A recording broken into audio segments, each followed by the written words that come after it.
কিপটা মানে জাত কিপটা। আমার স্বামী আমাকে ভাত কাপড় দেয়, কিন্তু আমার তেল লাগবে, সামান লাগবে, বাচ্চার ফিডার লাগবে, কোনো খরচ সহজে দিতে চায় না। এমত অবস্থায় এই কিপটা জামাইয়ের পকেট থেকে না বলে কিছু পয়সা যদি আমি নিয়ে নিই, আমার কি গুনাহ হবে? দারুণ প্রশ্ন।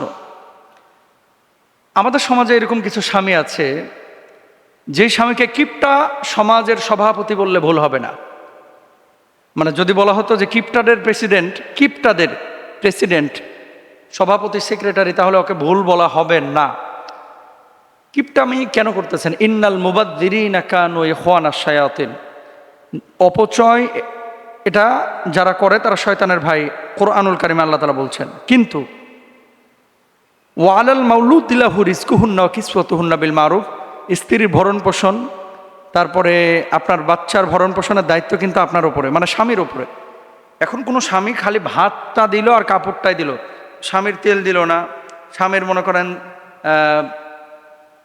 কি বলে এটারে, জামা কাপড়ের হুইল মানে সাবান গুঁড়া কিনে দিল না, তারপরে মনে করেন বাচ্চা দুধ কিনে দিল না, এই ধরনের কিপটামি যদি করে, তাহলে রাসূল সাল্লাল্লাহু আলাইহি ওয়াসাল্লাম কি বলছেন একটু খেয়াল করেন। আবু সুফিয়ান তিনি ছিলেন অত্যন্ত কৃপণ মানুষ। হিন্দ বিনতে উতবা রাদিয়াল্লাহু তাআলা আনহা রাসূল আকরাম সাল্লাল্লাহু আলাইহি ওয়াসাল্লামকে অভিযোগ করলেন, ইন্না আবা সুফিয়ান রাজুলুন শাহীফুন। তিনি বলছেন আবু সুফিয়ান একজন খুব কৃপণ ব্যক্তি।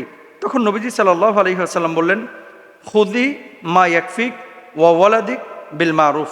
তুমি প্রচলিত নিয়ম অনুযায়ী তোমার এবং তোমার সন্তানের প্রয়োজন মিটে যায় এমন পরিমাণ গ্রহণ তুমি করতে পারো, অর্থাৎ স্বামীর কাছ থেকে তুমি নিতে পারো। স্বামী যদি না দেয়, আপনি যদি এটাকে মৌলিক প্রয়োজন মনে করেন, ধরেন আপনার জ্বর হয়ে গেছে, স্বামী আপনাকে ডাক্তার দেখাচ্ছে না, ওদিকে টাকা জমায় রাখছে না, আগে আপনি রোগের চিকিৎসা করেন, জোর করে হলেও স্বামীর কাছ থেকে টাকা আপনি নিতে পারবেন। জোর করে বলতে মারামারি করার কথা বলতেছি না, আদবের সাথে, যে আমাকে টাকাটা দেওয়া লাগবে, কেন আমাকে দিচ্ছ না, এটা আমার হক।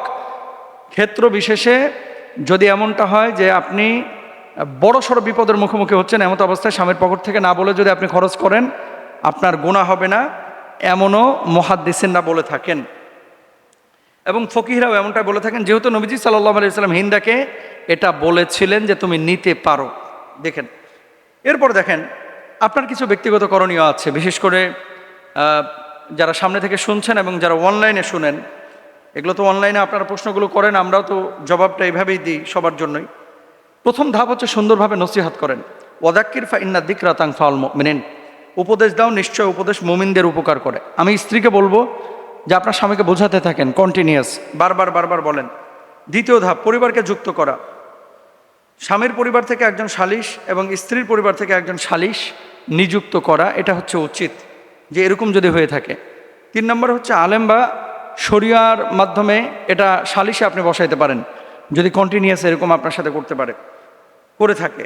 4 নম্বর, চরম যদি ক্ষতি হয়, তাহলে সেক্ষেত্রে কঠিন সতর্কতা বা কঠিন সতর্ক বার্তা, এটা রাসূল আকরাম সাল্লাল্লাহু আলাইহি ওয়াসাল্লাম তিনি বলেছেন, যাদের ভরণ পোষণের দায়িত্ব তার উপরে, কাফা বিল মারই ইসমান, তাদের অবহেলা করাই একজন মানুষের গুনাহগার হওয়ার জন্য যথেষ্ট। অর্থাৎ আপনি নামাজি হতে পারেন, রোজাদার হতে পারেন, ভরণ পোষণের দায়িত্ব আল্লাহ আপনার উপরে দিয়েছে, কিন্তু আপনি আদায় করছেন না, পূর্ণ করছেন না। আল্লাহর নবী বলছে আপনি বড় সড়ো গুনাহ করছেন এবং আল্লাহর আদালতে আপনি হক নষ্টকারী হিসাবে দাঁড়াবেন। এই জন্য স্বামীদেরকে বলবো, স্ত্রীদেরকে বলবো যে আসলে কৃপণ হওয়া এটা কিন্তু ঠিক না। মুমিনের গুণাগুণ হচ্ছে দানশীল হওয়া এবং যতটুকু প্রয়োজন সে ততটুকু খরচ করবে, কিন্তু অপচয় করবে না। আল্লাহ তাআলা কৃপণ স্বামীদের থেকে আমাদেরকে হেফাজত করুক।